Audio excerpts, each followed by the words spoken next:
Penderitaan. Kayaknya semua orang pernah ngerasain ya, dan rasanya tuh nggak bisa dihindari. Tapi gimana kalau ternyata ada cara pandang yang bisa mengubah total pengalaman kita menghadapinya? Yuk kita coba bedah bareng sebuah kerangka berpikir yang keren banget buat memahami peran kita di tengah kesulitan.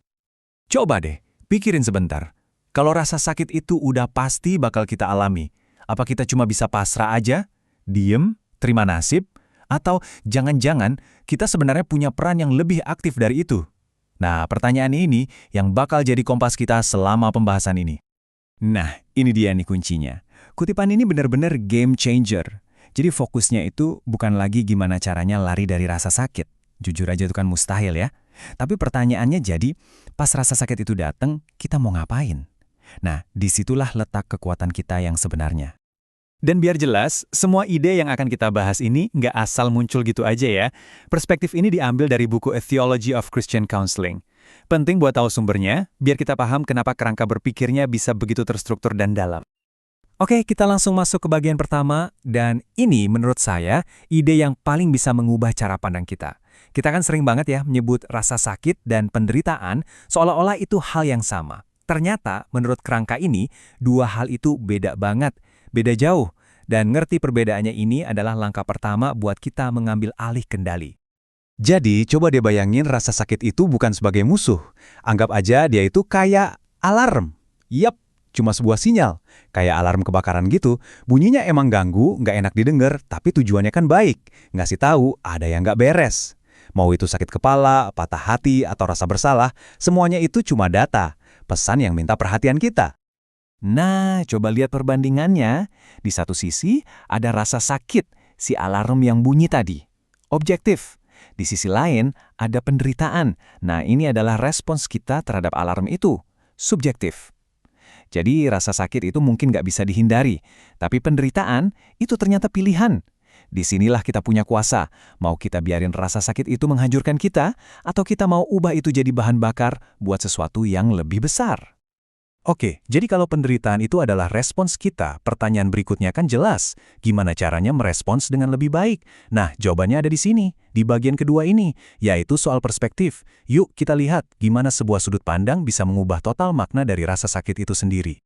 Pasti kita semua pernah ngerasain ini kan? Kayak lagi kejebak di bawah awan mendung yang nggak mau pergi-pergi. Bebannya itu berasa banget neken pundak, bikin tiap langkah jadi berat. Rasanya kayak lagi jalan di terowongan yang gelap dan nggak ada ujungnya sama sekali. Tapi, tiba-tiba kita lihat kutipan ini. Coba bayangin deh, setelah ngalamin penderitaan yang luar biasa, Rasul Paulus malah menyebutnya ringan dan sementara.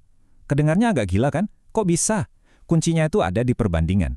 Dia nggak ngebandingin penderitaannya dengan hidup yang enak, tapi dengan sesuatu yang jauh lebih besar dan tak terhingga.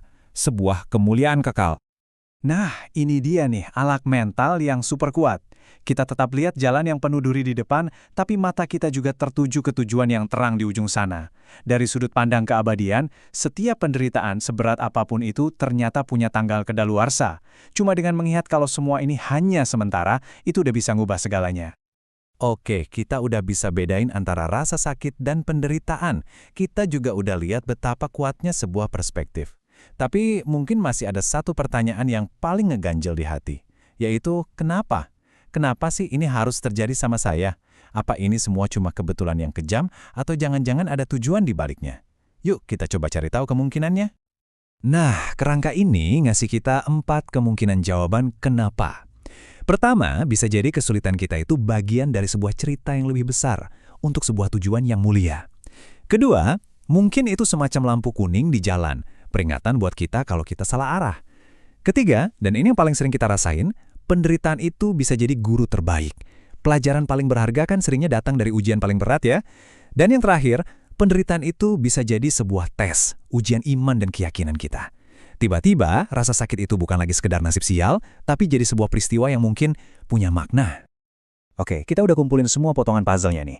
Ada soal perbedaan, soal perspektif, dan soal tujuan. Sekarang, waktunya kita satuin semuanya.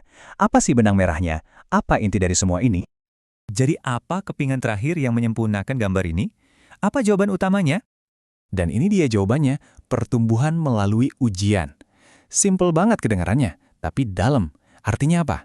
Artinya, penderitaan itu sendiri bukanlah tujuan akhirnya, itu cuma prosesnya, ujiannya. Tujuannya adalah apa yang ada di seberang ujian itu. Kita yang jadi pribadi yang lebih kuat, lebih bijaksana, dan lebih utuh. Jadi, saya mau tinggalin Anda dengan satu pertanyaan ini buat direnungkan. Coba deh, lihat lagi kesulitan yang pernah atau mungkin lagi Anda alami sekarang. Gimana kalau Anda coba lihat kesulitan itu pakai kacamata yang baru aja kita bahas ini? Kira-kira, gimana cara pandang baru itu bisa mengubah pengalaman Anda? Karena pada akhirnya, seperti yang udah kita lihat, kekuatan terbesar kita mungkin bukan terletak pada apa yang terjadi pada kita, tapi pada makna apa yang kita pilih untuk kita berikan pada kejadian itu.